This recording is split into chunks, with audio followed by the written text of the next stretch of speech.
I'm Bill Abell. I'm from Warren, Ohio, but we are actually on my farm property about a half mile south of Rock Creek, which is where I call my home now.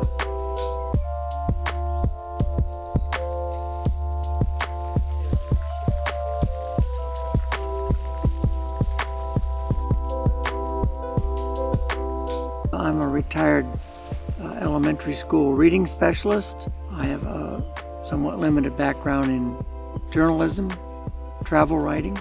Teaching was my longtime profession.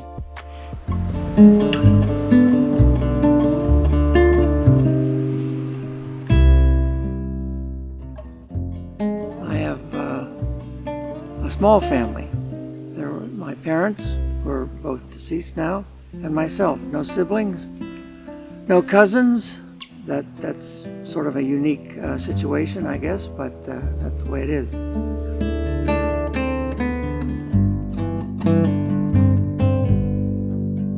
The history of this property in connection with my family is interesting. The old farmhouse was built in the 1830s, so that's early settlement era.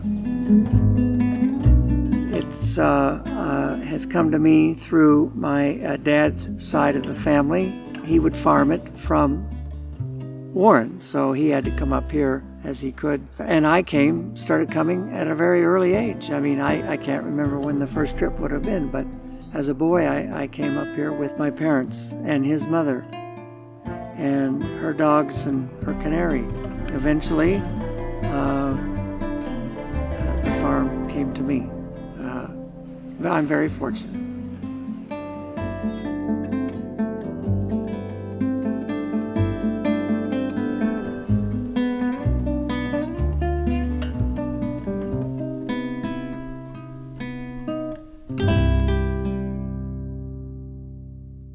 Well, there's 280 acres, of which over 200 are wooded. About 45 acres are tillable, and I rent the land out for crop farming. The property is about a mile deep. A lot of wildlife, deer and wild turkey, various other smaller wildlife. And there's a pond.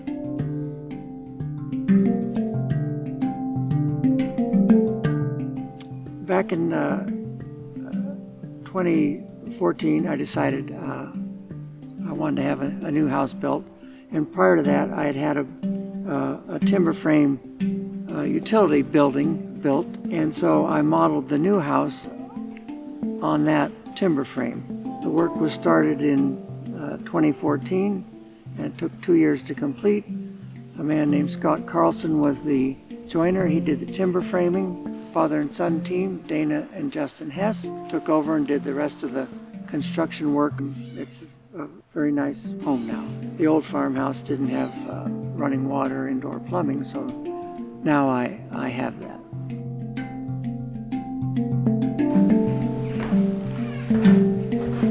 The primary use or source of enjoyment is looking out from the house and just seeing the trees and the fields and the crops and walking in the woods and just enjoying the natural environment.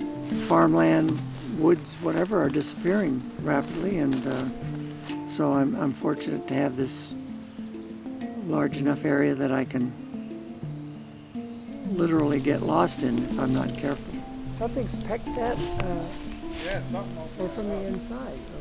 It's a spiritual thing. It's this property has given me a closeness to nature, to agriculture. It's a getaway. It's an escape, and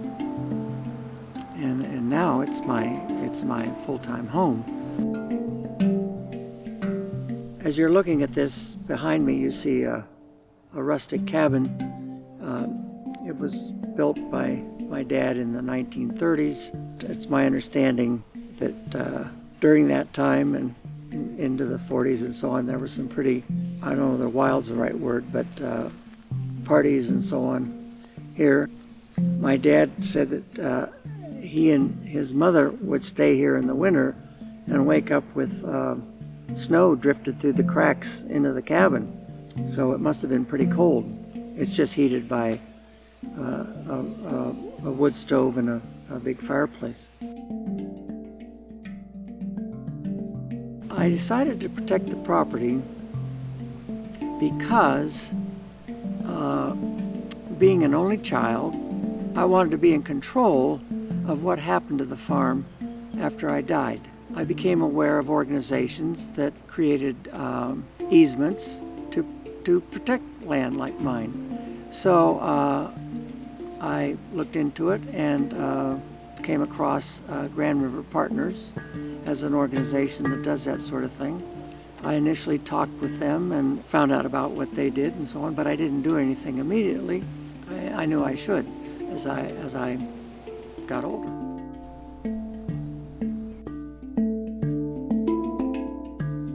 Establishing an easement with an organization like Western Reserve Land Conservancy is not a simple process. A lot of documentation, visits to the property, photographing for a record of what the protected property is now and should remain in the future. I had to think about my plans for the future.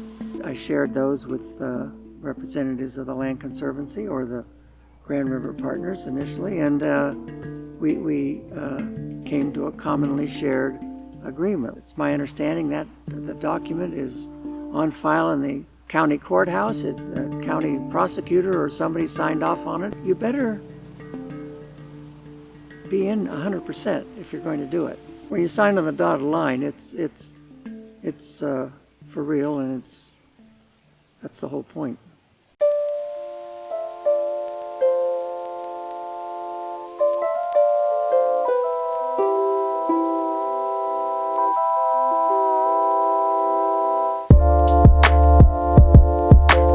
As my dad would say, the importance of protecting land, my dad would say, is they're not making any new land. Suburban life or whatever is encroaching more and more on rural life, on farming and forests. I just think we need to do everything we can to save what's left. If you are an outdoor person, or you love nature, or you like to get out to parks and so on, and do it while you can, and do what you can to support any effort to maintain this kind of environment. Supporting the Western Reserve Land Conservancy is a no-brainer for me. I would encourage anybody that's considering preserving land with them to talk with them and certainly take advantage of what they have to offer as far as land protection.